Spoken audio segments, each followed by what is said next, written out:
अस्सलाम वालेकुम, मैं हूं नाज़िया मुस्तफ़ा। पिछली वीडियो में हमने बात की थी कि पेरेंटिंग के बारे में, नेगेटिव पेरेंटिंग क्या होती है, उसके साइंस क्या होते हैं। आज हम बात करेंगे कि उसी नेगेटिव पेरेंटिंग के बच्चों पे असरात क्या होते हैं। यानी कि जो चीज़ें हम बच्चों के साथ कर रहे होते हैं, बच्चों के उनके रवैये में, उनकी पर्सनैलिटी में, उनकी लाइफ में क्या तब्दीली आती है। और वीडियो के दूसरे पार्ट में हम बात करेंगे कि अब नेक्स्ट स्टेप क्या है, हम क्या कर सकते हैं इन सब चीज़ों को ठीक करने के लिए। सबसे पहले बात कर लेते हैं कि बच्चों में इनके असरात क्या होते हैं। सबसे जो मेन चीज़ बच्चों में देखी जाती है वो है उनमें ख़ुद एतमादी की कमी। बच्चों में जो बच्चों को हर टाइम हम डांट डपट करते हैं, उनको बात बात पे रोक टोक करते हैं, घर का माहौल बहुत स्ट्रिक्ट होता है और उनको सवाए सांस लेने की अपनी मर्ज़ी से किसी चीज़ की इजाज़त नहीं होती है।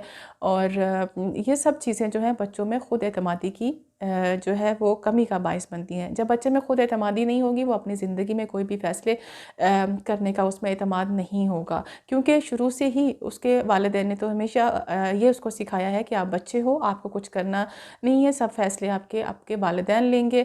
इवन दो कि बच्चे को कोई भी चीज़ अपने हाथ से करने की इजाज़त नहीं होती है। जब बच्चे को आपने अपनी उस एक्सपेरिमेंटल फ़ेज़ में डाला ही नहीं, बच्चे ने कुछ सीखा ही नहीं, तो बाकी आगे लाइफ में चल के वो क्या करेगा।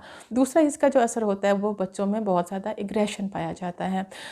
बच्चों जब छोटे बच्चे को हर बात पे आप बात पे टोकते हैं, उसको कुछ करने नहीं दिया जाता, ऐसे नहीं बैठो, ऐसे नहीं खाओ, ऐसे नहीं काम करो, ये कपड़े नहीं पहनो, ये कपड़े पहनो, बाहर जाना है ऐसे करो, और ये खाना आपके लिए अच्छा नहीं है, ये आपके लिए अच्छा है।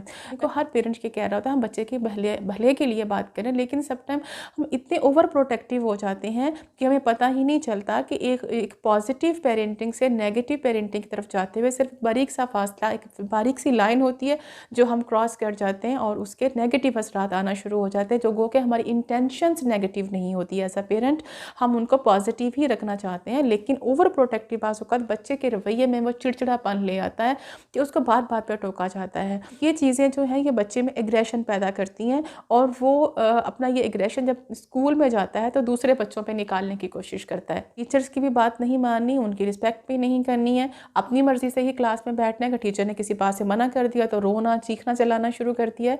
तो ये सब चीज़ें बच्चे में देखें पैदाइशी तौर पे नहीं होती हैं।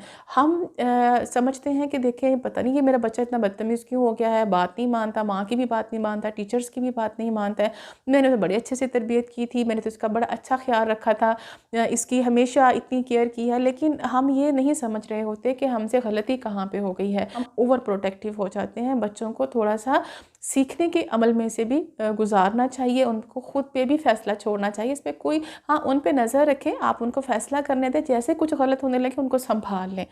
ये एक पॉजिटिव वे हो सकता है।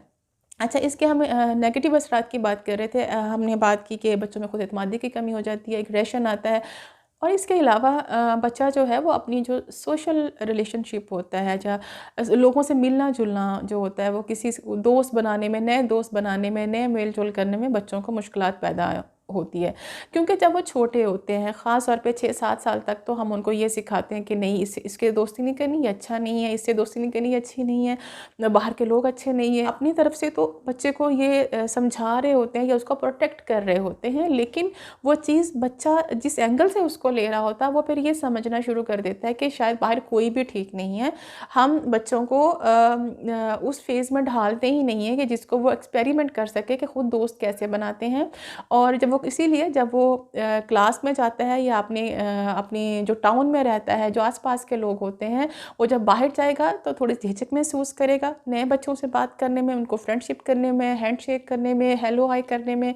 तो ये वाली जो चीज़ है बच्चों की, ये बहुत ज़्यादा प्रॉब्लम बन जाती है। डिसीजन मेकिंग पावर उसमें नहीं है। तो सोचा यही वो चीज़ें हैं जो कि बच्चे की ज़िंदगी में बहुत अहम किरदार अदा करती हैं और आगे चल के उसके लिए मुश्किलात पैदा हो सकती हैं। अब हमने एक्सेप्ट कर लिया कि ये हमसे हो गया, हम उसको दुरुस्त कैसे करें।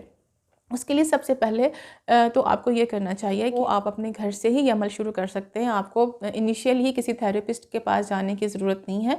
वो ये है कि कुछ चीज़ें जो कि आप बहुत ज़्यादा ओवर प्रोटेक्टिव हैं, आप उनको कम कर दें और मतलब बच्चे को भी डिसीजन लेने दें, और लेकिन उस पर नज़र रखें। नज़र इस तरह रखनी है कि उस पर गुस्से वाली नज़र नहीं रखनी है, उस पर सिर्फ ये चेक रखना है कि कहीं कुछ उसको नुकसान ना हो जाए, वो कुछ उसके फैसले से कुछ गलती ना हो जाए, लेकिन उसको थोड़ा फ्री हैंड दें, उसको छोटी छोटी चीज़ें करने दें। जैसे छोटा बच्चा है 4-5 साल का, अपनी मर्ज़ी के कपड़े पहनना चाहता है, अपनी मर्ज़ी का खाना खाना चाहता है, कुछ अपनी मर्ज़ी के टॉय से खेलना चाहता है, कुछ करना चाहता है, उसको करने दें, उसको इतनी ज़्यादा रोक टोक नहीं करें। इससे बच्चे में खुद एतमादी भी पैदा होगी और उसका जो एग्रेशन है वो भी कम हो जाएगा, और उसकी जो डिसीजन मेकिंग पावर है वो भी बेहतर हो जाएगी।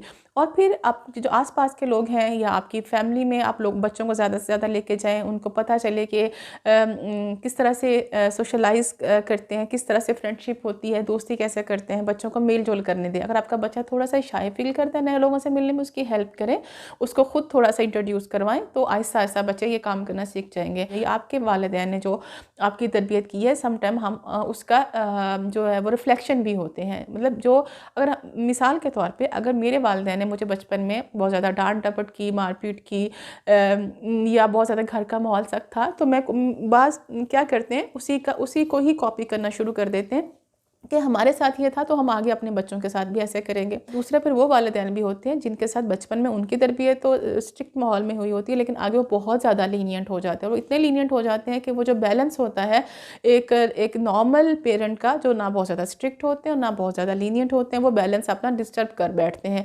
और वो इसलिए कर बैठते हैं कि उनके साथ बचपन में बहुत ज़्यादा इस तरह का हार्श जो एटीट्यूड होता है उनके वालिदैन की तरफ से होता है, बहुत ज़्यादा स्ट्रिक्ट माहौल होता है। वो समझते हैं कि जब आप वो वालिदैन बन गए हैं तो अपने बच्चों को वो उस फेज़ में नहीं डालेंगे, तो वो अपने बच्चों को एक बहुत ही ज़्यादा नॉर्मल और चिल माहौल देंगे। और वो जो चिल माहौल है वो भी बच्चे के लिए किस तरह से ख़राब करता है कि वो समझते हैं कि वो जो ठीक कर रहे हैं वो कर रहे हैं, वो बिल्कुल ठीक है। जैसे स्कूल में अपनी मर्ज़ी से टीचर की बात माननी है, नहीं माननी है, लड़कों के साथ मारपीट कर ली, जो झगड़ा कर लिया, कुछ कर लिया, कोई डिसिप्लिन नहीं है, तो वो इस चीज़ के आदी हो जाते हैं। तो बात वही है, एट द एंड मैं यही कहूँगी कि वालिदैन अपनी तरफ से जो करते हैं वो बच्चे की बेहतरी के लिए करते हैं। शायद वो ज़िंदगी की इतनी मसरूफियत में या इतने झमेलों में पड़े होते हैं कि वो ये जो बारीक सा डिफरेंस है कि वो पॉजिटिव से नेगेटिव साइड पे कब शिफ्ट हो जाते हैं उनको खुद भी पता नहीं चलता है। वो उनकी ओवर प्रोटेक्शन जो होती है वो नेगेटिव हो जाती है, प्रोटेक्शन उनकी पॉजिटिव है। तो ये इतना कोई मुश्किल काम नहीं है, छोटी छोटी चीज़ें हैं। अगर आपने फ़ैसला कर लिया, ये आपकी अपनी पर्सनैलिटी के लिए भी बहुत अच्छा है कि आप अपने मिजाज में, अपने रवैये में तब्दीली लेके आएँ। आपके बच्चों के लिए भी अच्छा होगा, उनकी लाइफ के लिए भी अच्छा होगा, और आपके घर के माहौल के लिए भी अच्छा होगा कि एक आप बहुत ज़्यादा कॉन्फिडेंट, एक अच्छा अच्छे एटिकेट्स वाला बच्चा और एक कॉन्फिडेंट बच्चा आप अपनी सोसाइटी को दे रहे हैं, अपने घर का एक अच्छा फ़र्द और एक अच्छा इंसान इस सोसाइटी के लिए बना रहे हैं। तो इससे ज़्यादा अच्छी बात क्या हो सकती है। ये छोटी छोटी चीज़ें हैं जो आपकी ज़िंदगी में बेहतरी ला सकते हैं। अगर आपको ये वीडियो अच्छी लगी हो तो अपने दोस्तों के साथ शेयर ज़रूर कीजिएगा, क्योंकि मेरा मकसद आपने जो मेरा ज़ाती एक्सपीरियंस है और जो मेरी रिसर्च है उसके मुताबिक लोगों की हेल्प करना है, उनके मसाइल को हल करना है। मैं कोई डॉक्टर नहीं हूँ, कि थेरेपिस्ट नहीं हूँ, लेकिन ये सब चीज़ें वो हैं जो कि रिसर्च से साबित हुई हैं, जो कि स्टडी से साबित हो चुकी हैं, और कुछ चीज़ें मेरी पर्सनल लाइफ के एक्सपीरियंस से भी हैं। अपनी दुआ में याद रखिएगा। इजाज़त दीजिए, खुदा हाफिज़।